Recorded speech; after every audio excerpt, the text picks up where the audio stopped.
short because I know the NBA playoffs is going to be on. The Atlanta Hawks, I believe, play tonight. The 76ers. So we're gonna cut the show a little bit short tonight, but we're gonna be up here for about an hour or so. But we're gonna jump into the chat really quick. We got the wife in the chat. She said we ready. We got Mr. Motivator. What's going on, man? He said, let's go. What's up? He one of Atlanta Falcons nation's biggest supporters, Jew Talk Sports.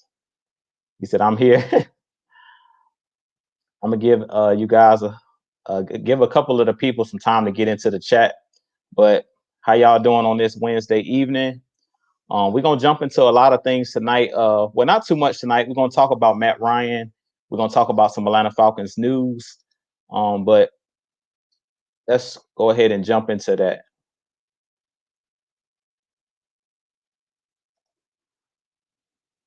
So we're gonna jump into some Atlanta Falcons news. And of course, I'm gonna do some more shout outs as they come into the chat. But as far as Atlanta Falcons news, I don't really have much news for you guys tonight. Actually, yesterday I did a video talking about the rookie draft class. I believe 5 of the rookies from my draft class actually signed their rookie contracts yesterday. Frank Darby, Jalen Mayfield, Avery Williams, Tyquan Graham. I call him AO. It's hard to pronounce his name, but the defensive lineman out of Notre Dame, Ogundeji, I call him AO. He signed his contract. So we had about 5 guys sign their new rookie deals yesterday, and we have a few more guys left. I did my video yesterday talking about Kyle Pitts is still out there to sign his rookie contract. Drew Dalman, I believe it's about 3 or 4 of the guys that still haven't signed their rookie deals yet. Mad Mike Sports in the building. What's going on, Mad Mike? Dre Murphy said, what up, Jew? Hump Day. Yeah, what's up, man? Well, we're going to jump into, like I said, it's not too much Atlanta Falcons news. I believe we also just signed a wide receiver. It just broke maybe a couple hours ago. Y'all go check out Mad Mike Sports. He also did a quick short video on a return man. But I'm gonna report on that on my channel tomorrow. But we did just pick up another wide receiver. From what I understand, he's like a return man, and I heard that he runs like a 4.2. So I haven't had a chance to watch tape on this guy, but we did pick up a special teamer and wide receiver about a couple hours ago.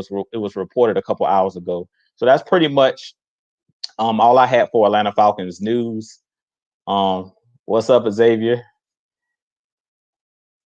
Yeah, man. What's up? He said, rise up as always. Yeah, what's up, man? But we're going to jump into what tonight's show is all about. The first topic and my main topic of the night is what makes a player great. Mainly, this is going to be in a topic for a guy like Matt Ryan, who plays for our Atlanta Falcons. To me, Matt Ryan is one of the greatest quarterbacks to play in the NFL. But before I go there, what's going on, Anthony Evans? He said, love the show. Been a fan and love the new live. Man, I really appreciate all you guys' support, man. You guys make sure you tell a friend, tell a family member to come join us every Wednesday night. Hit that like, hit that subscribe button. Not just here on Jew Talk Sports, but also Atlanta Falcons Nation. We really appreciate each and every one of you guys always tuning in. But like I was stating, we're going to talk about what makes a player great. Like I said, Matt Ryan to me is one of the greatest quarterbacks to ever play in the NFL. And if you just look at Matt Ryan's stats, he's already top 10 in passing yards, and he still has a lot left in the tank. If he plays into his 40s, like guys like Drew Brees, guys like Tom Brady, he could easily be number 1 all-time passing yards with a guy like Matt Ryan. So I definitely think that Matt Ryan is underrated. I do think that Matt Ryan gets criticized a lot because he hasn't won a title. And personally, I think that we've been spoiled as fans. Guys like Michael Jordan, guys like Tom Brady has kind of ruined it for guys like Matt Ryan and the guys like great players who haven't won championship. Julio Jones, Randy Moss, Terrell Owens. It's so many guys that either never played in a Super Bowl, never won a championship. And I really feel like a lot of the times when we say how great is a player, or we talk about greatness, we always compare championships. We count rings, we count titles. And personally, I think that guys like Michael Jordan, guys like Tom Brady that won a lot of championships, it kind of hurts players like Matt Ryan. It hurts guys that are great but haven't won rings. So I don't want to talk about that in tonight's show because you've seen guys like Michael Jordan that I'm talking about in the 80s when he went up against the bad boy Pistons. He was going up against those great Celtic teams with Larry Bird, Kevin McHale, Robert Parrish, and those guys, and he couldn't get over the hump.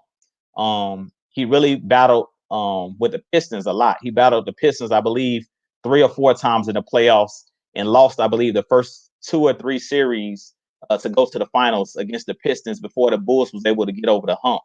And at that time, to me, Michael Jordan, and pretty much to everybody in the NBA, Michael Jordan was the best player in the league at that time. Even though he hadn't won a title, he was better than every player that played for those Piston teams. But we always say when we talk about Matt Ryan or when we talk about any great player, it takes a team to win championships. And I really feel like that kind of goes overlooked. When you have great players, all we focus on is how great that player is as an individual.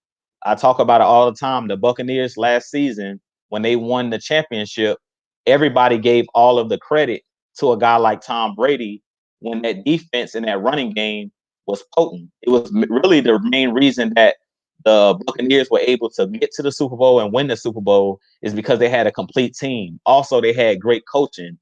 Bruce Arians is a guy who coached Ben Roethlisberger, won championships with the Pittsburgh Steelers. He coached with the Indianapolis Colts when Chuck Pagano got cancer. He was able to take over that team with Andrew Luck, and they were able to make the playoffs. So Bruce Arians is a guy who's been around the league for a very long time. He also coached with the Arizona Cardinals when they had Carson Palmer, the year that they went to the AFC Championship game and lost to the Carolina Panthers. So, like I say all the time, we can't just measure greatness by championships. A lot of the times we want to make things black and white. And to me, if you don't, put championships or bring championships into, what makes a player great, it makes comparing how great a player, it makes it hard to compare players when you don't bring championships into the picture. But personally, I think that Matt Ryan is an elite quarterback. A lot of people say that Matt Ryan isn't elite. He's just an average quarterback. But I don't know too many average players that have won, have been to Super Bowls, have won an MVP award. If you go down the list of guys who won MVPs in the NFL, it's not many average guys that has led the league in passing, has thrown for over 50,000 yards in their career. Matt Ryan has already threw for 55,000 yards in his career. And I really think that we got to give this guy his flowers and his respect while he's still here. If you look at a guy like LeBron James, who I'm a huge fan of, when he was in Cleveland the first go round, he was going up against teams like the Big Three Celtics with Kevin Garnett, Ray Allen, Rajon Rondo, Paul Pierce. So really, they had like a four-headed monster. They had 4 All-Stars on that one roster, and LeBron was playing with guys like Anderson Varejao, Big Z, Drudas Ilgauskas. He was playing with guys like Delonte West, and the list goes on and on. Boobie Gibson. He was playing with guys like that. He couldn't get over the hump and beat those great teams that was in his way. And I feel like a lot of the times, even back then, guys were criticizing LeBron for not getting over the hump, not winning titles. And basically, it just goes to show you, originally, when he was on the Cleveland Cavaliers team that first go round, he realized that it was no way that he was going to be able to win a championship there without help. And that's what I keep trying to tell everybody when we compare a guy like Matt Ryan to like Tom Brady, a guy who's had great coaching his whole career. I talk about it all the time. It's very, very important. Um, it's very, very important to have coaching, great coaching around you is very important. And I see Mad Mike Sports saying, "Boo, LeBron." He's not a LeBron fan. Yeah, but it's the truth. That first go round, LeBron just didn't have enough help.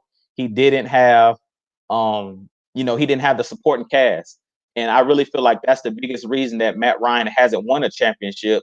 If you put Matt Ryan on the Baltimore Ravens, that team that won a Super Bowl with Joe Flacco at quarterback. If you put Matt Ryan, um, on a team with a better defense and better coaching, I believe that Matt Ryan would have a ring already. If you put him with a great offensive coordinator like Sean McVay for the Rams, we seen when he had great coaching, a great offensive coordinator in Kyle Shanahan, how he was able to elevate his game, and he was able to go to a Super Bowl and lead our team to a Super Bowl and win that MVP because he had, the ancillary pieces around him. He had the Julio Joneses, he had the Mohamed Sanus, he had the running game, a good offensive line. And I really feel like that's kind of what's been missing for a guy like Matt Ryan. But I really think that it's important as fans that we don't just compare greatness to championships. Like you have to win championships to be great because it's guys who are not great quarterbacks or not great players that have rings or who have played in Super Bowls. Guys like Nick Foles, who was able to win a Super Bowl with the Philadelphia Eagles. Nick Foles is a guy who's bounced around. And there go J Rock. What's up, J Rock? Atlanta Falcons Nation affiliate. What's going on, J Rock?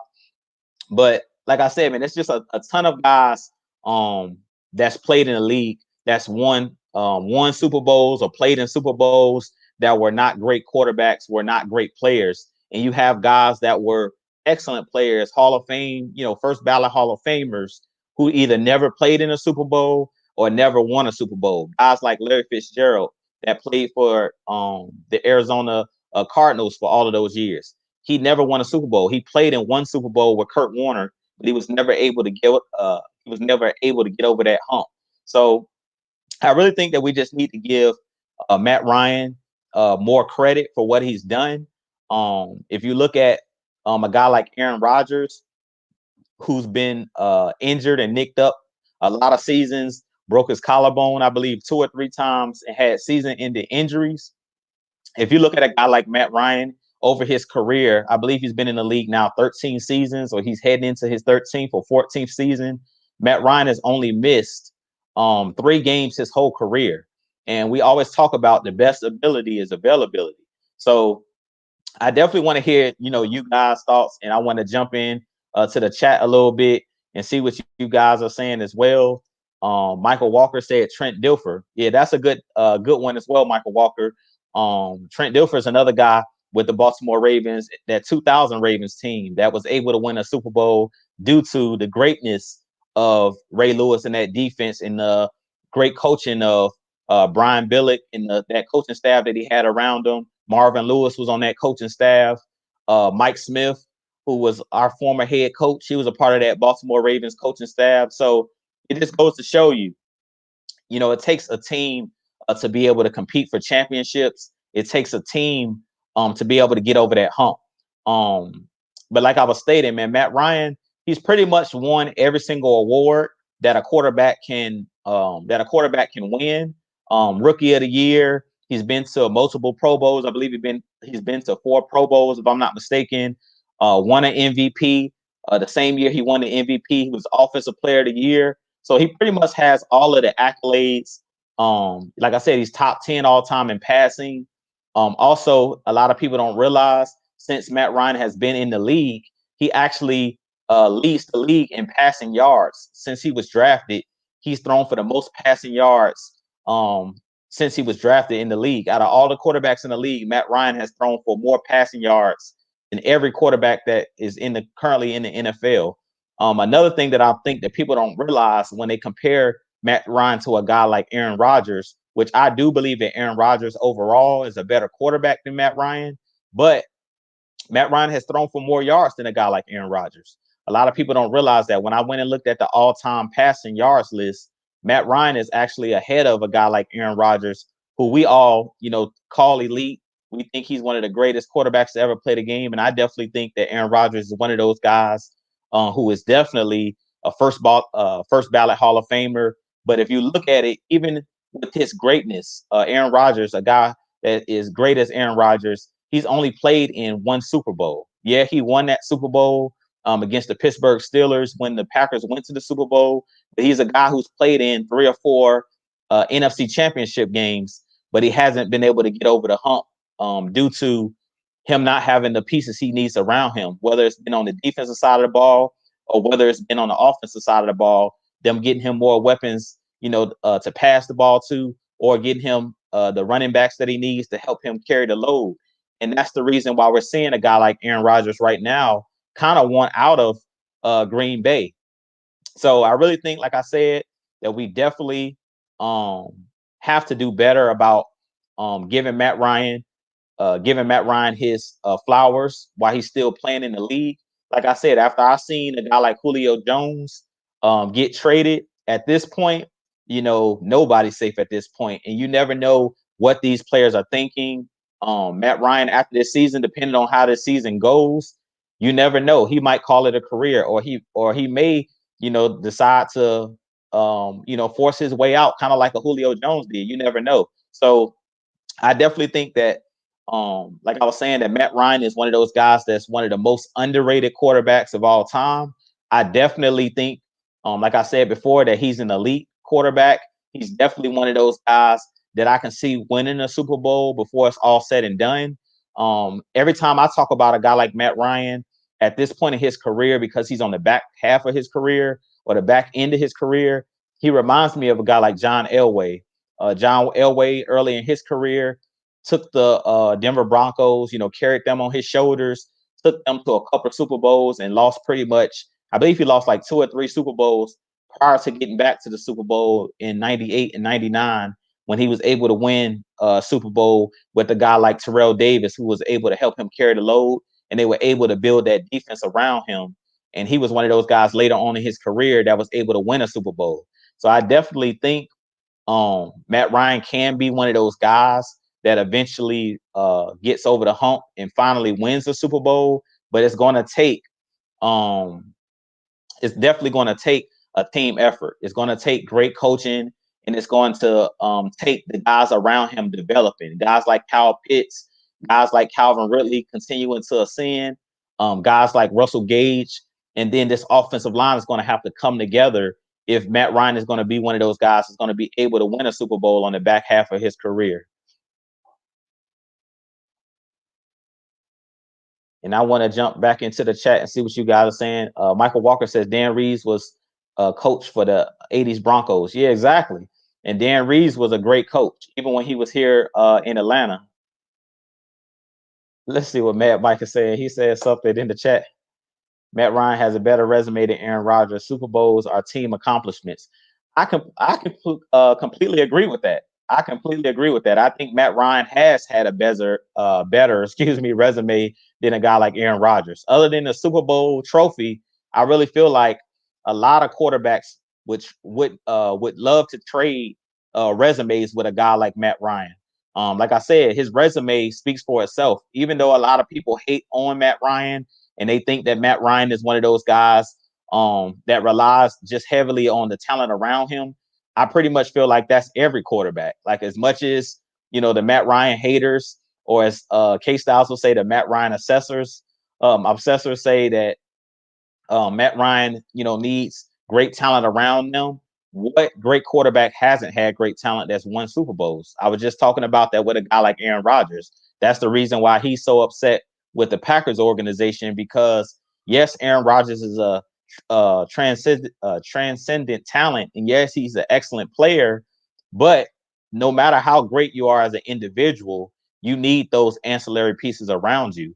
If you look at a guy like Pat Mahomes, who was just in the Super Bowl against the Buccaneers this past season, you seen when his offensive lineman, his right tackle and left tackle, were injured, he was running for his life. He still was making spectacular throws, but they didn't even score a touchdown in that game. That goes to show you like how much the quarterback relies on having protection, how much the quarterback relies on the running game. Because I think that Andy Reid and that coaching staff, they did Pat Mahomes a disservice in that game against the Buccaneers and not running the football. They had guys like Le'Veon Bell on the bench they didn't use. They had Clyde Edwards-Helaire, who they didn't use in that game, to throw the ball out of the backfield, get the ball out of Pat Mahomes' hands quickly. That game looked a lot like the Dirk Cutter playbook that the Falcons were running all season. A lot of 5, a lot of 7-step drops, Pat Mahomes in the backfield scrambling around, basically playing backyard football. And pretty much the Buccaneers proved that no matter how much talent you have, because the Kansas City Chiefs still had all of their weapons on the outside. They still had Tyreek Hill. They still had Travis Kelce, but they weren't able to win that game. They weren't even able to put up a touchdown because the Buccaneers were hitting on all cylinders. Great coaching by that whole Buccaneers staff. You know, they came up with a great game plan to get after Pat Mahomes and not allow him to be comfortable. And the Kansas City Chiefs did a poor job of adjusting in that game. So I definitely want to also, hear what you guys think in the chat. What do you guys feel about guys like Matt Ryan? Do you think Matt Ryan is a first ballot Hall of Famer? Do you think that Matt Ryan has had as good of a career as a guy like Aaron Rodgers? Personally, I think that Matt Ryan is right up there. I think if he gets a Super Bowl trophy, that's the only thing that Matt Ryan has left. Like, that's the only mountain that Matt Ryan hasn't conquered or hasn't put his, stamped his flag on, is winning a Super Bowl trophy. He's been to a Super Bowl. He just hasn't won one. But once he wins that Super Bowl, I really think that it's nothing else you really can hold against this man. So you guys, I mean, let me know what you think in let me know what you think in the chat. I see Jabari Williams says if Matt Ryan was on the Rams or Bears, they would be contending for championships. I completely agree with that statement. I really feel like if Matt Ryan was on a team that had a competent offensive coordinator, a good offensive coordinator, if he was on a team that had a defense that could get turnovers and get the ball back to him, which he proved in 2016 when we didn't have a great defense statistically. Far as yardage per game, we were ranked like 26th to 27th in 2016. But we did have a good defense as far as getting turnovers. They were getting timely stops. That's something that me and Mike talk about, all the time, is not necessarily having a defense that is locked down 20 to 20, meaning in between the 20s, but a defense that bends but don't break. And that's what we had in 2016. We had a defense that got timely stops, a defense that turned the ball over and were able to score touchdowns. Because if you remember in 2016, Vic Beasley scored a defensive touchdown. Deion Jones had multiple defensive touchdowns. Guys like Robert Alford had a couple pick sixes, one in the Super Bowl. And those are, key to winning a Super Bowl.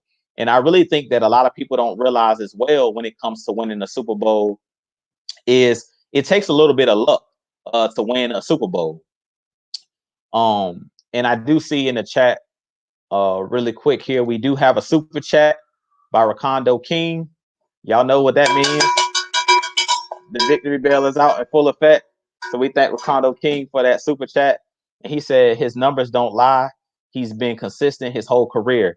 And I'm glad you hit on that, Rakondo King, because that's something that I also wanted to hit on that I haven't already hit on, is Matt Ryan or great players. What makes players great is consistency.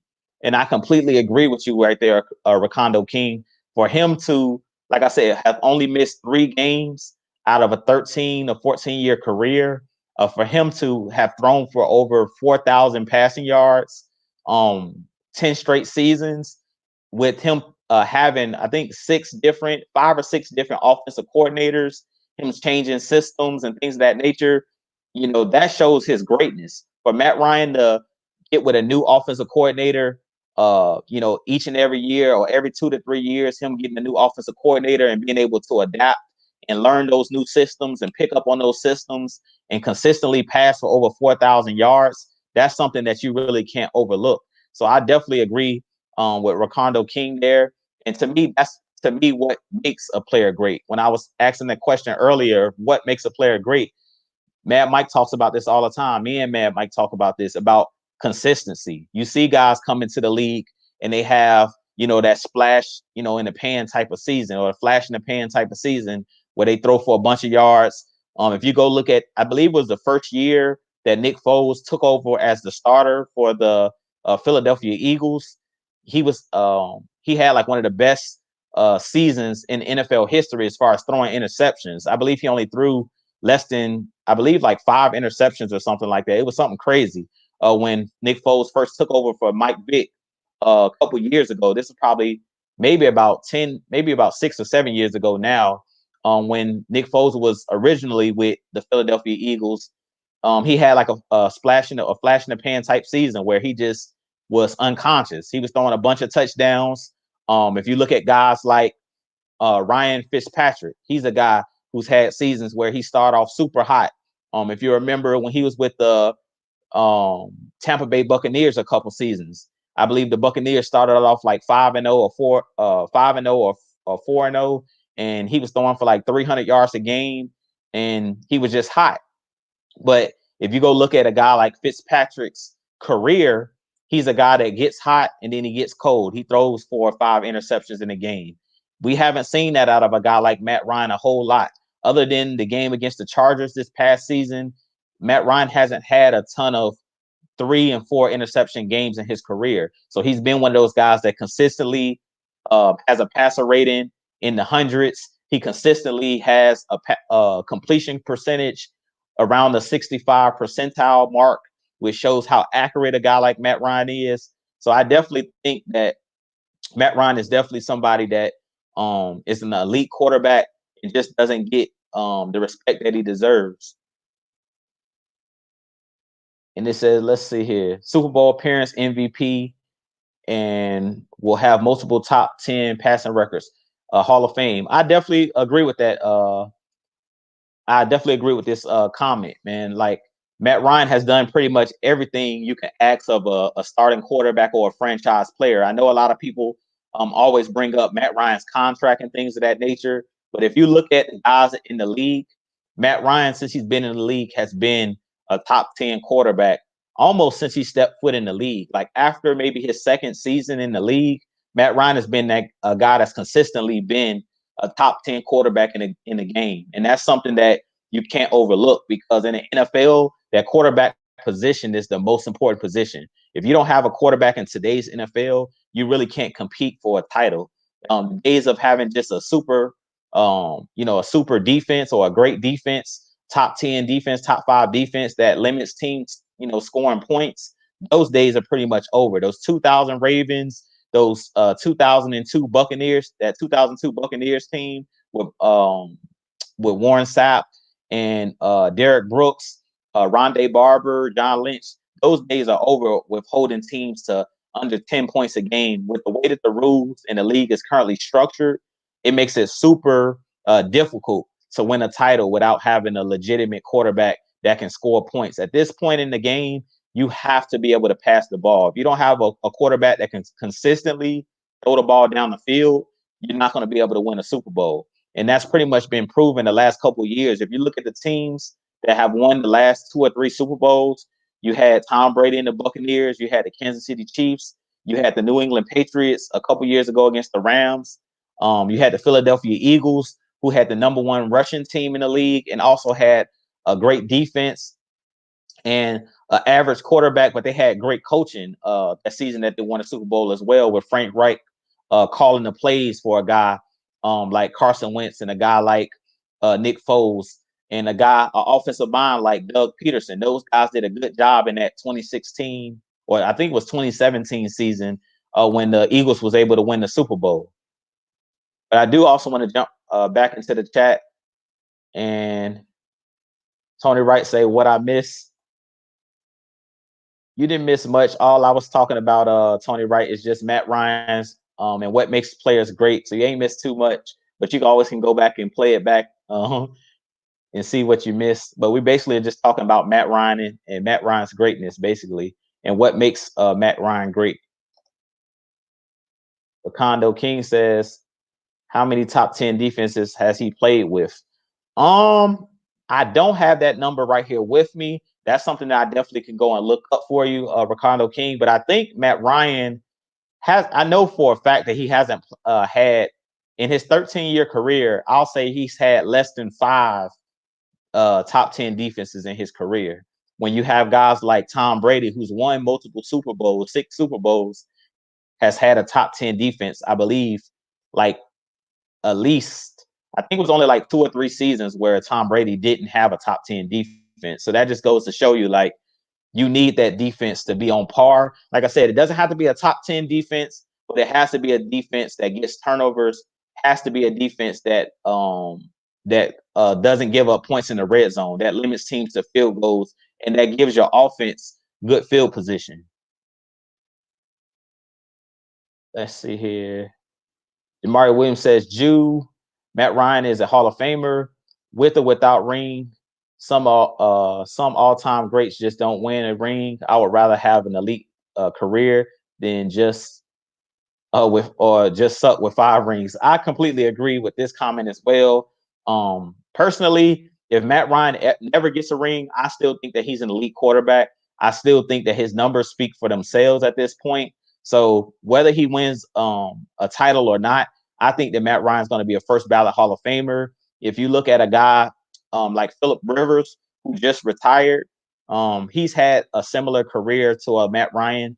The difference is he didn't have an MVP trophy and he never won a Super Bowl and never even played in a Super Bowl. But I think Philip Rivers, based off of his numbers, because he's like number 7, I believe, on the all-time passing list.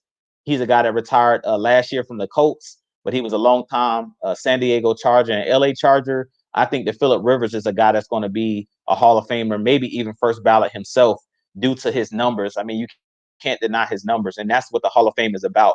Not about Super Bowl trophies or Super Bowl rings, mainly about what you did as an individual on your resume. What do you have on your resume as an individual? So I completely agree with you, Jamari. Like, I think that Matt Ryan, if he was to retire today, he's a Hall of Famer. So he doesn't have anything really left to prove. As far as winning a Super Bowl, that's just going to, make his resume look a lot better. But other than, from what he's done, his resume speaks for itself. Let's see. I want to get to Tony Wright's comment. What's going on, Tony Wright? He says the Falcons will shock the NFL this season, but not Anthony Wright this season. Wait, see, folks, Matt Ryan working with Arthur Smith plus adding Dean Pease with the players we have equals winning. I completely agree with this comment right here, Tony Wright, and that's why I pretty much say you can book it. The Falcons will make the playoffs this year. I put that bold prediction on my Twitter page. If you want to follow me on Twitter, you can follow me at Jew Talk Sports. But I basically stated prior to Julio Jones being traded a couple weeks ago to the Titans that the Falcons would make the playoffs with or without Julio. And I really think it's because of the coaching. Excuse me. As we always say, coaching matters. Guys like Arthur Smith who understand play calling, understands mismatches, understanding how to get guys open and scheme guys open. Guys like Dean Pease who understands how to use player strength, how to get after quarterbacks, how to confuse quarterbacks, and how to mix things up. Because we've seen over the last couple seasons with a guy like Dean Pease and with a guy, with a guy like Dan Quinn and the regime that we had previously, it didn't do a good job of mixing up the schemes. Everything was, we're going to drop back in cover 3. We're going to keep everything out in front of us. We're going to give quarterbacks these easy throws. We're not going to pressure the quarterback consistently. We're going to allow quarterbacks to get comfortable. And that was the reason why we were carved up a bunch by quarterbacks that had no business carving us up, like Marcus Mariota, who ended up losing his job the same season he carved us up. If you look at the year that we played against the Colts, when they had Jacoby Brissett, he carved us up as well 2 years ago. The year that we played against the Bills, I forget who their quarterback was at the time. It wasn't Josh Allen. I believe at the time it was I can't think of his name right now. Tyrod Taylor, I believe, was their quarterback at the time.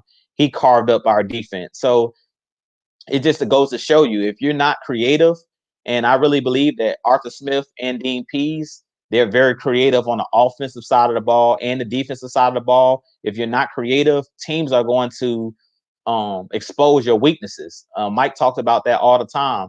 If you allow teams to, show teams your weakness, teams are going to expose that weakness and they're going to continue to go towards that weakness. When we had Isaiah Oliver on the outside last season, consistently on the island by himself, teams went after him because they knew that he was not great in coverage, in press man-to-man coverage and things of that nature. He wasn't a guy that had the speed to keep up with some of these quicker wide receivers. So teams took advantage, and sent their guys on 9 routes and things of that nature. And, they pretty much picked on Isaiah Oliver on the side that he was on. They consistently threw at him. So I definitely think that a guy like Dean Pease, he's not going to allow teams to find the weakness. If he sees that a team is picking up on our weakness, he's going to continue to make adjustments. In-game adjustments is key to winning a lot of football games, and also understanding time management, clock management, understanding time and possession. I think that that's something that Arthur Smith understands very well. If you guys go check out Mad Mike Sports, his last video that he just did about Arthur Smith, today he talked about Arthur Smith when he was with the Tennessee Titans. Their team having, their team being one of the best in red zone efficiency. And I really feel like that was one of the Falcons' biggest Achilles heels last season, in the last couple seasons, is we haven't been able to punch the ball in the end zone when we need to. As much as we blame the defense for not getting stops, timely stops. If you remember in 2017, the divisional round against the Philadelphia Eagles, to go back to the NFC Championship game in back-to-back seasons, we were on the goal line and we couldn't score. We had 4 cracks at scoring a touchdown, and we couldn't score the ball within our own 3-yard line. So that just goes to show you that even the offense have dropped the ball in key situations, not just the defense. So I really think that a guy like Arthur Smith, who understands schemes and how to get guys open, a guy that is going to bring that physical style of football back, where we're going to run the ball when we get on the goal line and bully teams. I really feel like that's really important, being able to finish off teams and being a physical team once you get inside the red zone, not kicking field goals with Young Wei Koo, who led the league last year in field goals and points, but being able to punch it in for touchdowns. We would have won a lot more games last year if we were able to capitalize in the red zone. We left a lot of points on the table. So I definitely agree with that comment. Let's see here. I want to also jump back in the chat and see what you guys are saying as well. Let's see. Devon's, what's going on, Devon? He says, we definitely got to shock a lot of people this year. I see us going to the playoffs too, right where we belong. I completely agree. I definitely think that we're going to be playoff bound this year, and I definitely think we're going to shock a lot of people.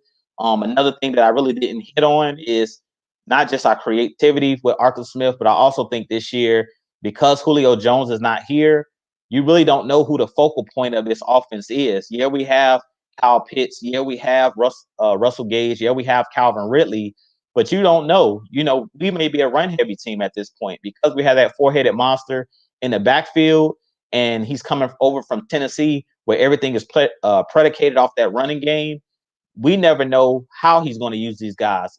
We may not be a pass-heavy team anymore. We may not rely on guys like Calvin Ridley. We may look at going at the mismatches every time, like a guy like Hayden Hurst, or going to a guy like Kyle Pitts, who will have the mismatch majority of the times. And we may go away from throwing the ball a lot on the outside to guys like Julio and Calvin Ridley. Or we may just become, a pure smash mouth team, kind of how we were when we had Michael Turner originally in Matt Ryan's early years when he was a rookie, when we were really a run heavy team and we ran the ball, more than we passed the ball. So we don't know what we're going to see out of this offense. As much as I love Matt Ryan, as much as we love the weapons we have with Calvin Ridley, we don't know what Arthur Smith has in store for this offense and what this offense is going to actually look like. So I really think with the new coaches coming in, we're going to shock a lot of people because they don't know what to expect Sunday to Sunday coming in. When we had guys like Dirk Cutter here as our offensive coordinator, because he wasn't creative, he was very predictable, him and Dan Quinn with the defensive play calling. Because we were so predictable, teams were not afraid of us. They didn't fear us because there was no fear of the unknown. right now the Falcons are a fear of the unknown. Teams don't know how good this Falcons team really is. For one, because there's been a lot of turnover as far as players. We have a lot of young players that have never played in the league. We have a lot of rookies, and then we have a lot of unproven guys on this roster that hasn't gotten a lot of snaps over the years, like John Kaminsky, like Marlon Davidson. So we have a lot of wild cards. Guys like Barkevius Mingo, we don't know. Guys like Brandon Copeland, Dante Fowler, who's on our roster, you really don't know what to expect out of a lot of these guys. AJ Terrell coming to his second year. We don't know if he's going to take that huge leap. I believe he will, but at this point, you don't know. So I definitely think that that plays into our advantage as well, is teams not knowing what we're going to do on the offense or the defense because this whole new regime is here.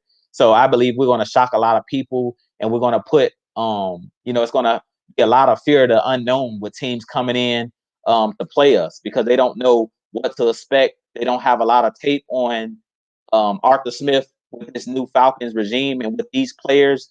He didn't have as many capable weapons in Tennessee as far as receiving weapons. He had the Derrick Henrys of the world, but he didn't have guys like Calvin Ridley. Other than A.J. Brown, he didn't have as many weapons as far as two tight end sets and things of that nature. He used guys like Jonnu Smith, guys like Fisker, but those guys were not as capable of exploding for 100-yard games and things of that nature like a guy like Hayden Hurst. Hayden Hurst and Kyle Pitts are game breaker type players where they can take the game over. So I really think that right now, I think that Arthur Smith is really licking his chops with all of the weapons that he has at his disposal. Let's see here. And I want to jump back into the chat and see what you guys are saying. And I also want to open it up here for you guys. At this point of the show, we are opening it up to fan Q&A. Like I said, I don't want to hold you guys too long tonight because I know the Hawks game, I believe it starts at 7:30 if I'm not mistaken. So I don't want to hold you guys up too much tonight. But I am going to take some fan questions, as always, some Q&A. So you guys drop your questions. It doesn't have to be about Matt Ryan. It could be about the season or anything about our Falcons, and I'll be happy to answer those questions. But let's see here. I'm gonna scroll back up because I think I may have missed some comments.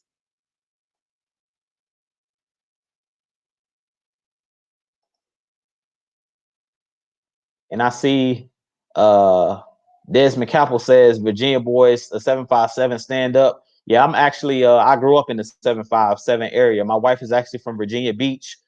We now live in Orlando, Florida, but I was raised in Chesapeake, Virginia. So yeah, I definitely know all about the 757 Hampton Roads area. So 757 definitely stand up. I see him in the chat. So shout outs to the 757. Shout outs to VA. Let's see here. So Dre says, I think my man Kyle freaking Pitts, when changed, will change that for us down in the red zone along with Arthur Smith. And I completely agree with that comment as well. Kyle Pitts is going to be, him and Hayden Hurst are going to be huge weapons for us because of their size and physicality. If you guys remember in the division a couple years back, man, it's probably been a decade now. Jimmy Graham, when he was with the New Orleans Saints, he gave us fits. And he was a guy that wasn't as athletic as far as speed as a guy like Kyle Pitts, but he had that size because he played basketball at the University of Miami. He was a Miami Hurricane. He didn't even play a lot of football in college, but he converted over to football, just like Tony Gonzalez. He was a former collegiate basketball player. Antonio Gates was another great tight end that played basketball. Jimmy Graham was one of those guys when he was with the Saints. He was like, he would give us fits. And in the red zone, he was that big, threat that you couldn't cover because he had that size. Similar to when we had Tony Gonzalez. It was just a guy in the red zone that had that big body, could box those smaller corners out, box those smaller linebackers out, or you could throw the ball up and just allow those guys to go get it. And that's something that Kyle Pitts, being that he's so athletic, I believe that he's like 10 times worse than a guy like Jimmy Graham, as far as how he's going to be a mismatch problem for a lot of teams in the league, because he's a guy that you can flex out wide as a wide receiver, and he runs routes really well. He doesn't run routes like he's 6'6", 245 pounds. He runs routes like he's a smaller player, similar to a Julio Jones. He gets in and out of his breaks really well. So I definitely think that Kyle Pitts in the red zone is going to be a huge problem for defenses, opposing defenses.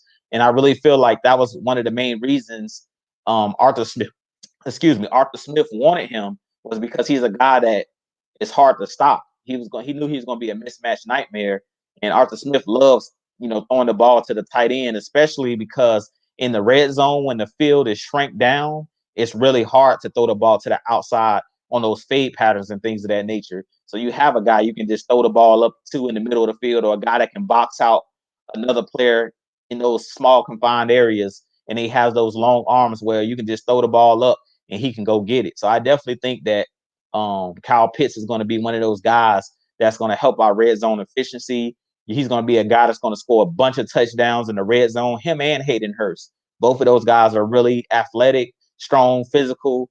Hayden Hurst was a guy last season that scored a touchdown on like a flea flicker type play where he came out of the backfield and Matt Ryan just flicked the ball to him. It was like a shuffle pass type play. So I can see us running a lot of different plays with those guys, whether it's Hayden Hurst lining up in the backfield or whether he's going in motion and they hand the ball to him or Kyle Pitts, because those guys are very physical and very athletic. So when you're in the red zone in that confined space, having those big bodies are very important for blocking, but also very important for being able to throw the ball where only your guy can catch it, like in the back of the end zone where he can go up and make a play, but only he can make that play. And Matt Ryan definitely has the accuracy, to get those guys the ball. But I do want to get into some more of your guys' questions as well. Let's see here.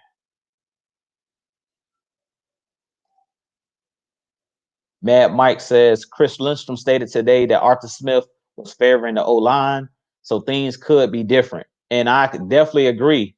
Things could definitely be different. And that's what I was just talking about. Like, we don't know.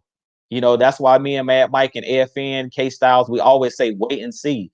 I like making bold predictions and things of that nature, like the Falcons making the playoffs this year. But as far as the offense, nobody knows what this offense is going to look like. If you go and watch Calvin Ridley's interview that he had, I believe on Monday, he basically talked about he doesn't know what this offense is going to look like. And he basically stated, we won't know until week one, until game one, what this offense is going to look like, because they haven't been in a live game yet with a guy like Arthur Smith and see how he puts plays together. They don't know how he's going to call plays, and they've been around guys like Dirk Cutter. They've been around guys like Kyle Shanahan, but they haven't been around, a guy like Arthur Smith, and they don't know the rhythm and the flow of the way he's going to call these games. So it could, like I said, be a more bruising, physical style offense, not so many explosive plays throwing the ball down the field, but more running the ball and throwing the ball short, getting the ball out of Matt Ryan's hands and allowing these athletes like Kyle Pitts, like Russell Gage, like Javion Hawkins, allowing these guys to catch the ball out of the backfield and get yak yardage, run after catch type situation. We don't really know. But over the last couple seasons, the Falcons have been a team that was trying to push the ball down the field. It was a lot of 5 and 7 step drops, which Matt Ryan is one of the reasons Matt Ryan had so many sacks over the last couple seasons. Why he was getting sacked a bunch is because he was forced to hold on to the ball in those 5 and 7 step drops. Those long developing plays, caused a lot of fumble situations and a lot of sack, put him in a lot of bad positions to get sacks and things of that nature. So I definitely agree with, we could see a whole different style of football. I really feel like the Falcons are going to go back to a more gritty, physical style of football. We're going to see some explosive plays because the play action is going to, the run game is going to open up play action where we can make big plays down the field. But I don't think we're going to see a ton of 5 wide receivers spread out, 4 wide receivers spread out. I don't think we're going to see as much of that as we seen last year with a guy like Dirk Cutter, who loved to spread teams out like college style and throw the ball down the field. I really think we're going to see a lot more condensed formations, a lot more offensive linemen on the field, and a lot more formations with Keith Smith in the game, a lot more formations with tight ends and fullbacks, I formations and things of that nature, where we're playing more downhill football and not a lot of that prissy, finesse football. So I completely agree with that comment, Mike. And this is a great question here, right up under yours, Mike. This is Cinco Mo. What's going on, man? He says, "What is a concern you may have with Arthur Smith, and Dean P's regime?" Um, One fear that I may have, I'll say for Arthur Smith, is the players being able to catch on to his scheme. That's one of my fears is the chemistry. Matt Ryan throwing to all of these new guys that are here, like Frank Darby, guys like Kyle Pitts. I've seen a ton of interceptions Matt Ryan has thrown over the years where he's throwing the ball to guys that are new, where he had to get used to a guy like Calvin Ridley. Calvin Ridley has caused a couple interceptions. If you go back to even last season, it was a couple plays where either Calvin Ridley broke off his route, Matt Ryan didn't realize it, and let the ball sail, or he thought Ridley was going to come back to the football, and he tries to force the football to him, and he doesn't come back. Like in that game against the Chargers, where Matt Ryan threw a couple bad interceptions. That's one of my biggest fears. Not so much so that Arthur Smith doesn't understand calling plays or don't know how to call plays, but the players getting into that rhythm and understanding where they need to be and where what Matt Ryan is looking for. Because when you run routes, most of the time the quarterback is looking for little things that the receiver does in this route to understand the timing of throwing that football.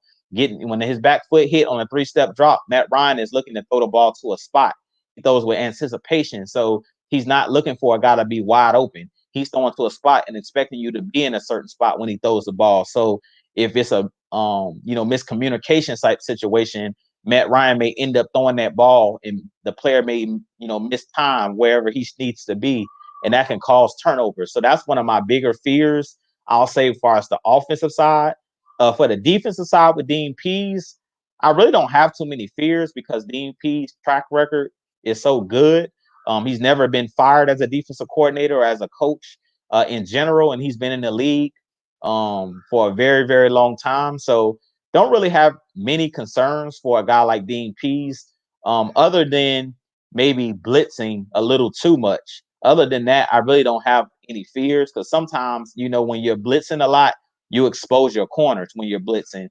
And if that blitz doesn't get home, meaning you don't get home and sack the quarterback on that blitz, you can expose your cornerbacks. You can leave them on islands like AJ Terrell. You can leave guys like Fabian Monroe, who may be playing an outside corner, guys like Isaiah Oliver, and all of the defensive backs that we have on this team, they could be exposed if they're left on an island with a guy like Tyreek Hill, or left on an island with some of the better wide receivers in the game. Like the Buccaneers, they have mismatch problems all over the field. You got Rob Gronkowski, you got Mike Evans, you got Antonio Brown. So sometimes, being a little bit too aggressive can come back to bite you, especially if the offensive line picks up that blitz that you're coming with.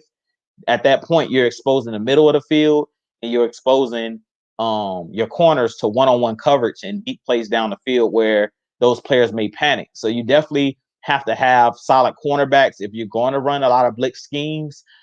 So that would be maybe one of the only concerns I have about a guy like Dean Pease, is maybe getting ultra aggressive in certain situations and guys not being prepared, like the younger corners that we have on this team. Those guys have to be prepared that sometimes they're going to have to man up and be able to win those one-on-one matchups. And that could be a problem, which we seen last year with Isaiah Oliver early. Even though we weren't doing a ton of blitzing, we seen when some of those corners got left on the island by themselves, other than AJ Terrell, a lot of those corners were able to get exposed, especially guys like Kendall Sheffield and Isaiah Oliver. They kind of struggled early in the season. So that would be one of my biggest concerns with those guys. But other than that, I really expect those guys to have these guys ready to play and put these guys in the best positions to succeed because they have the track record. Both Arthur Smith and Dean Pease have pretty good track record so far. Let's see here. I want to jump back in the chat and get another question here. Let's see.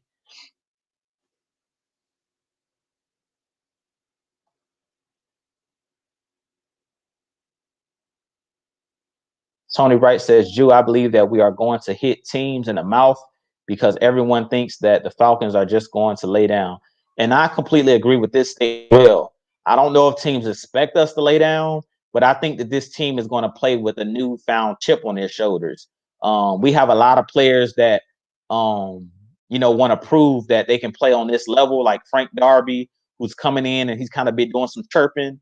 But I kind of like it because he's coming in and he's talking, talking with a lot of confidence. He's a guy that wants to come in and prove himself. He was a guy that he feels like he should have been drafted earlier than he was drafted. And he's coming in with a lot of energy. If you look at a guy like Calvin Ridley, like I was just stating, when he did his recent interview on Monday, he talked about it that he was really, really confident. He was talking about when Julio Jones was here, he was trying to compete with Julio Jones. He was like, I was trying to, outdo Julio Jones every game. That was his motivation, that he wanted to be Julio's 1B. So if Julio was 1A, Calvin Ridley wanted to be right there on his foot, on his heels. He wanted to be that guy that the Falcons could depend on. And I feel like in the absence of Julio Jones, Calvin Ridley earned his keep last year. He did a really good job, catching over 1,000 yards for the first time in his career, having about 1,300 yards receiving, I believe he had about 9 or 10 touchdowns, but he led the team in receiving yards and he led the team in receiving touchdowns. So I definitely think he did a good job of trying to fill Julio Jones's shoes. No, he's not Julio Jones. I hate comparing players, but I definitely think what Tony Wright is saying is true, that a lot of teams may walk into the Mercedes-Benz Stadium, or when we go on the road, they may take this Falcons team for granted because there's a lot of young players on this team, and they may think now that Julio Jones is gone that the Falcons are pushovers. But I really think this Falcons team is going to be a team that's going to hit these other teams in the mouth. They're going to come out swinging. And I really think that this team is going to get out to a fast start. I really think that this team is going to shock a lot of people because a lot of teams have already wrote off the Falcons, even the media. If you look at what the media is saying about how many games the Falcons are going to win this season, most of the numbers are saying that the Falcons are going to win less than 6 or 7 games this season. So I definitely think that a lot of teams and a lot of the media and things of that nature, we're flying under the radar and that they're kind of writing us off. And I really think that that's going to be beneficial to our team. I always go back to 2016 when this team went to the Super Bowl. That 2016 team wasn't projected to make the playoffs. They weren't projected to go to the Super Bowl or make a deep playoff push. But I really think that help fuel that team because they flew under the radar. Teams were not shooting for us. We didn't have a target on our back. And I feel like at this point, because the Falcons have had since that Super Bowl 3 losing seasons straight where we've missed the playoffs, I really think that we're kind of being forgot about. We're the forgotten about team. Even though we're talented, I really feel like a lot of teams in the league has kind of forgotten about how great we were in 2016 and how great our weapons are on this team. Even though we had a 4-win season last year, I really feel like this team has the talent. We just needed to combine this talent with great coaching. It's a marriage. If you have a great coach and great players and that great talent, and you mix all of that together, that's what gives you the results. And I feel like last season we just had poor coaching. A lot of those games that we lost that were one possession games, it was like 7 or 8 games last season where the Falcons could have easily won 10 games last season. We lost because of bad coaching, bad situation, situational football and things of that nature, not understanding time and possession, not understanding dumping on the football on special teams on that onside kick scenario. That all goes back to coaching. So I definitely agree with that statement, Tony Wright. Let's see here.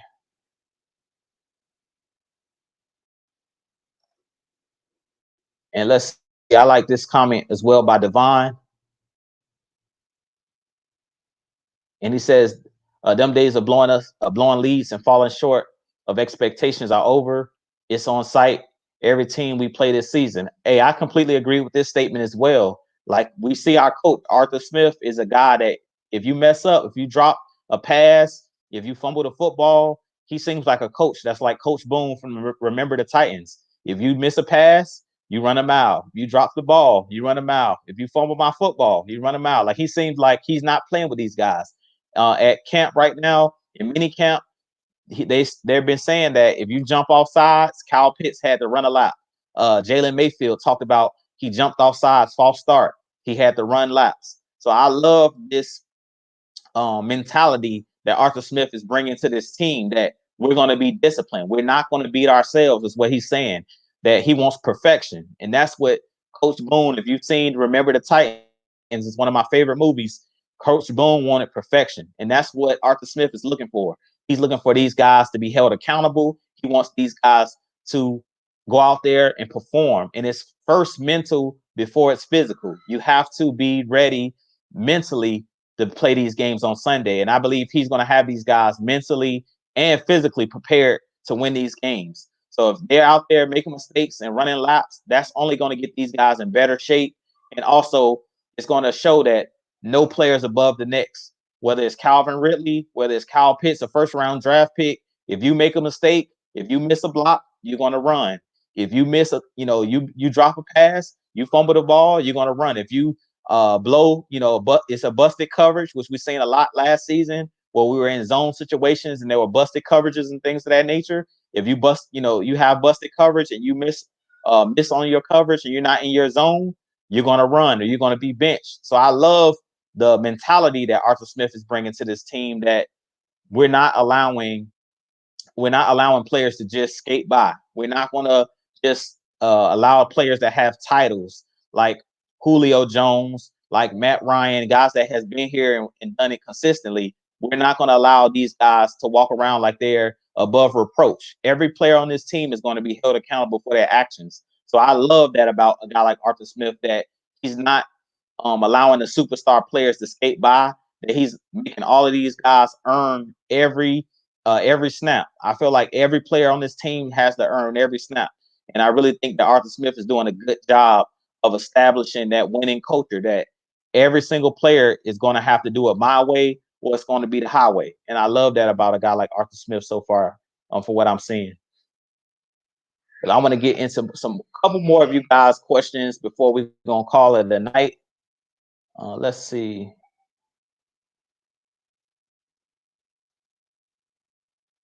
And somebody can update me in the chat, because I think the Hawks game is kicked off as well. So you guys let me know what's going on in the Hawks game as well. Let's see here. I see somebody saying Hawks in 7. Y'all update me on the score, because I'm not looking at the game right now. I don't have a TV in here with me. I see my homie in the chat, Twisted Torch TV. What's going on, Twisted? Y'all make sure y'all go over and hit that like and subscribe button for the homie Jumpman T. He says Calvin will be just what we expect. Don't forget, Calvin was balling with the terrible OC Twisted is making. I completely agree with him. We had a terrible offensive coordinator in Dirk Cutter last season, and Calvin Ridley still was able to ball out 1,300 yards, 9 or 10 touchdowns. So I can just imagine what he's going to be able to do with a guy like Arthur Smith, who's going to get him wide open. He's going to draw plays where we're going to have guys literally running wide open. If you guys remember when we had Kyle Shanahan that year when we went to the Super Bowl, guys were running wide open. Levine Toilolo against the Seahawks, running up the sideline wide open for a touchdown.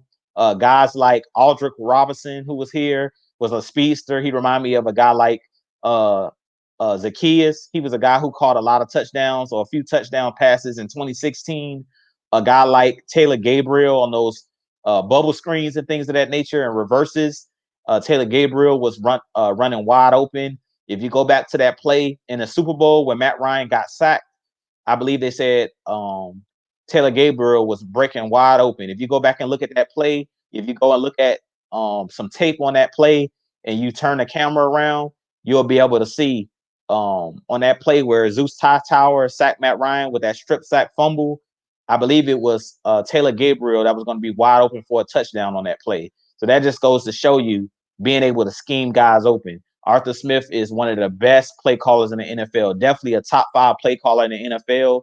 If you go do some film study on Arthur Smith, he's one of the best in the game. If you look at the Tennessee Titans, like I talked about, they didn't have great weapons as far as wide receivers. Other than AJ Brown, the other receivers you can't really even name them. They had a bunch of no-name guys. Other than Corey Davis and AJ Brown, they really didn't have much behind those guys. Jonnu Smith was a guy that got a new contract because of Arthur Smith. Ryan Tannehill at quarterback, he was one of those guys that Arthur Smith resurrected his career when he came over from Miami. Fisker, the other tight end that they have, those guys were able to get new contracts because of a guy like Arthur Smith. He was one of those guys that got those guys open, schemed those guys open. And even if you look at a guy in the backfield like King Henry, prior to Arthur Smith getting there, if you go back to when he first was drafted, Henry wasn't even a starting running back. They actually had DeMarco Murray at the time, the former Dallas Cowboy, who was their number one running back. And he was just a back that came in like on third downs, and they would spell, bring them in and out, kind of like how we would do with Tevin Coleman and Devontae Freeman, where King Henry was actually splitting carries at the time prior to Arthur Smith being named the OC for the Tennessee Titans. So it wasn't until Arthur Smith started to do the play designs and things of that nature and call the plays for Tennessee that King Henry took off and became, an MVP caliber running back where he was able to rush for a 2,000-yard season last year. So I definitely think that this is a great point by Twisted.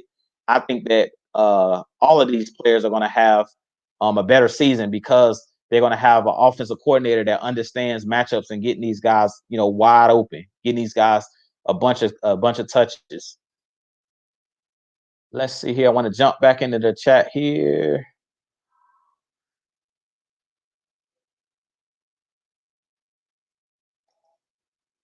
And I see Rakondo King with this comment here. He says, we play lots of young quarterbacks. So hopefully Dean Pease can confuse or can cause lots of confusion. I definitely agree with this statement that you're making. And I've talked about this numerous times in my videos and on my live shows. I think that Dean Pease is going to give these young quarterbacks fits, not just the young quarterbacks, but also the veteran quarterbacks. I really feel like he's going to give everybody problems because he understands what a quarterback is looking for. He understands hot reads, what guys like Tom Brady are looking for when they come to the line. He knows what the ins and outs of offenses and things of that nature. He understands how to expose weaknesses of offenses and offensive coordinators. And I expect Dean Pease to do just that, but especially the young quarterbacks. Like, I feel like when we play the Jets, I feel like a guy like Zach Wilson is going to have his hands full. I can easily see him throwing 2 or 3 interceptions in that game and getting sacked multiple times because he's not going to know where that pressure is coming from. He's not going to, he's going to be confused because they're going to have guys moving all over the field. Deion Jones, Afoye Aluakon, they're going to be bringing safety blitzes, corner blitzes.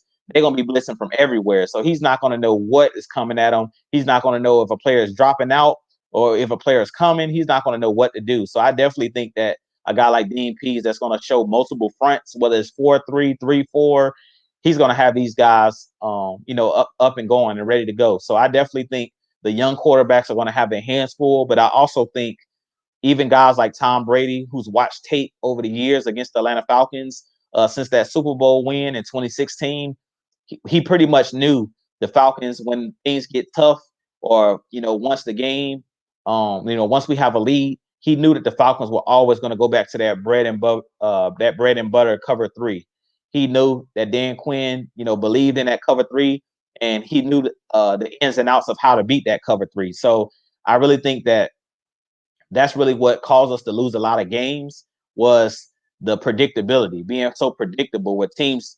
We've heard, players in the locker room after games during their press conferences state, we knew exactly what the Falcons were going to do. We've heard that numerous times, and that's never good when when the opposing team is basically stating they knew exactly what you were going to do.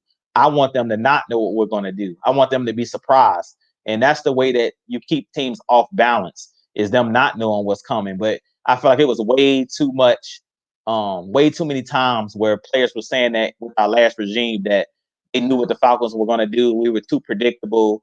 they knew where to go with the football, or they knew the blitz at this point in time, or they knew that the ball was going to Julio. Like I hate when teams have the beat, have a bead on what you're going to do. Usually that's when a turnover happens, is when a cornerback has studied and know, okay, this is where they're going with the football, or this is what they like to do in these situations. I hate when they already know what we're going to do. You always want to play your cards right, is what I call it. You don't want people to know what you have in your hand. You want to surprise them. So I definitely think that we're going to do a lot better job on offense and on the defensive side of the ball of keeping teams off balance. And I really think that that's going to play into our advantage for our Atlanta Falcons. And Twisted coming with another question. He says, Jew, do you think Walker will be an X factor this year for our defense? This is a great question by Twisted. I definitely think that Michael Walker could be an X factor. And the reason I think that he could be an X factor is not just his ability to be a regular linebacker. I really feel like we didn't see Michael Walker coming off the edge enough last year. If you go look at Michael Walker's highlight tape when he was on the collegiate level at Fresno State, he was a guy that played a lot around the line, where he was used like a Dante Fowler. He was actually an outside linebacker that was in the 2-point stance a whole lot, and he didn't drop into coverage a ton at Fresno State. He was a guy that actually was used as like a defensive lineman, but he was playing an outside linebacker role, like in the 3-4 setting. So I want to see what he can do as a outside linebacker. I really feel like that's where he can have his biggest impact, is being a guy that can come off the edge. Because if we can have these linebackers like a Foye Oluokun, Michael Walker chip in as pass rushers, I really feel like that's where Michael Walker could really hang his hat this season. And I really think that he could take a huge leap. And I think that Arthur Smith and Dean Pease on the defensive side of the ball, I think that he's going to use these linebackers more as pass rushers and not limit them to just the traditional 4-3 linebackers, where they're just playing coverage the whole time. They're covering linebackers, they're covering tight ends and things of that nature, running backs out of the backfield. I think we're going to see a Foye Oluokun, Deion Jones. They've already talked about Deion Jones being a guy that they're going to use on blitzes and things of that nature. But I expect to see a Foye Oluokun line up outside, which we seen last year. I believe it was against the Las Vegas Raiders that a Foye Oluokun lined up basically as an outside linebacker and came off the edge in a 3-4 front, and was able to get past the offensive tackle, bend the corner, use his hands, and kind of club chop, get by him with his speed, and he was able to sack Derek Carr. So I definitely think that that's where Michael Walker could really hang his hat. I think a lot of people don't realize how good of a pass rusher Michael Walker could be, or really is, because last year we mainly used Michael Walker in 4-3 sets, where he was mainly an outside linebacker, basically just covering either a tight end or covering a running back, or he was just dropping back into coverage in the cover 3, where he was just in open space. He really wasn't attacking a whole lot. We didn't see a ton of plays where Michael Walker was the blitzer, but I think we can see a lot of that, or expect a lot of that, from a Dean P. So he definitely could be a wild card or an X factor for our team.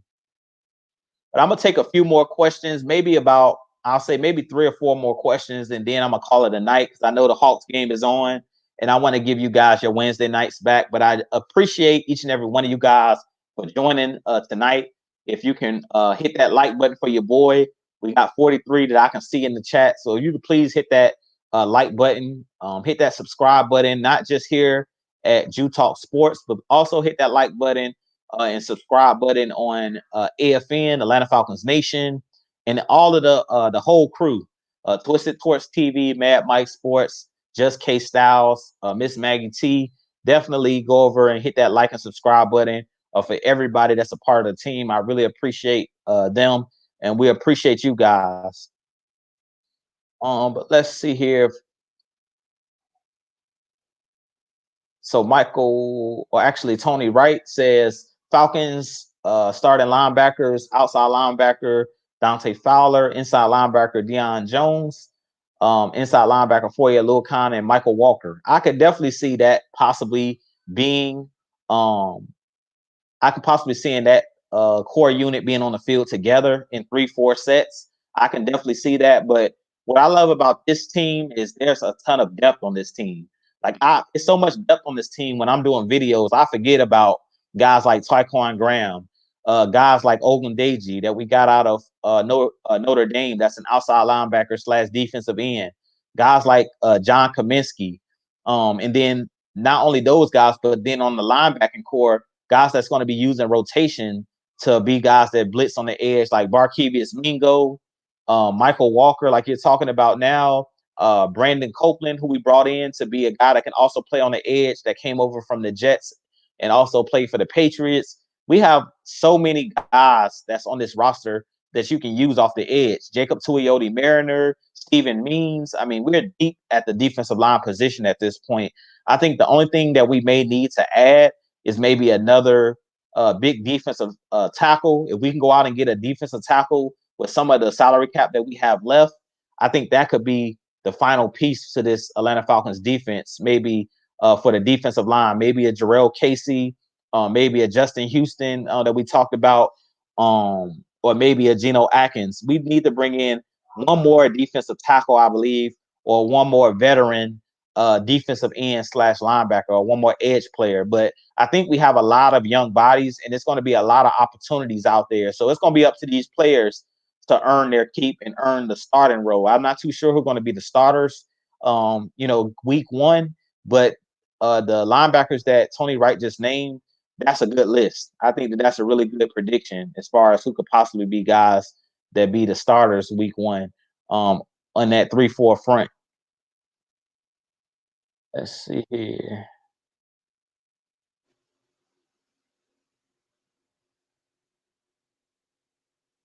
There go another name, and I agree. He's another name that doesn't get mentioned a lot. Tyler Davison. He's another guy that we have on that defensive rotation. So we're loaded. Marlon Davison, Tyler Davison.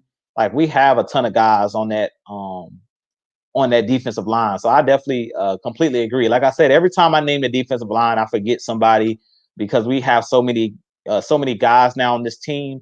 They did a good job. Terry Fontenot has done a great job at bringing in guys on one-year deals, and they did a good job in the draft of addressing the trenches, the offensive line and defensive line. They loaded up, and I think that they did a good job of loading up, not just in the defensive line, but also loading up on outside linebackers, because I really believe, as much as we say we're going to be multi-front defense, I really feel like 85 to 80% of the times we're going to probably be a 3-4 front, because we have a lot of linebackers, that guys that are not going to line up with their hand in the dirt. You're not going to see a Foye Oluokun lining up with his hand in the dirt.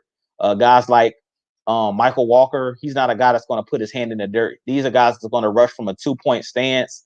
The guys that's going to rush with their hand in the dirt are possibly Jacob Tuioti Mariner, Steven Means. Those are the guys. Dante Fowler can occasionally rush with his hand in the dirt, but he's better off even in the 2-point stance as well.